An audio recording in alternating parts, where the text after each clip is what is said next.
3 brief tornadoes have been confirmed so far from Saturday night's storms. An EF1 tornado caused a tree to fall on a home near Fidelity, causing significant damage. It also completely overturned a small outbuilding. The official path is between County Road 130 and County Road 120. That's about 1.25 miles. NWS surveyors say the tornado had wind speeds of 90 miles per hour and was on the ground for about a minute. And 2 more were confirmed in Berry County, one at 11:48 p.m. along Highway 97 south of Capps Creek, lasted nearly 5 miles. It lifted just west of Highway 37 between Monette and Purdy, uprooting trees and causing walls to collapse on 2 farm buildings.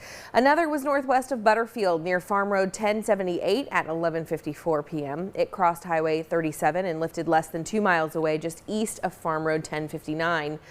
Or 1095, that is. Wooden power poles snapped and several uprooted trees. Both of those tornadoes have been rated as an EF0 with wind speeds of 80 miles per hour.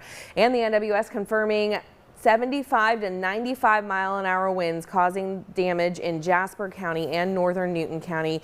The wind snapped or uprooted trees and downed multiple power lines. A nearly 9-mile swath of 85 to 95 mile per hour wind also caused significant structural damage to multiple buildings and outbuildings.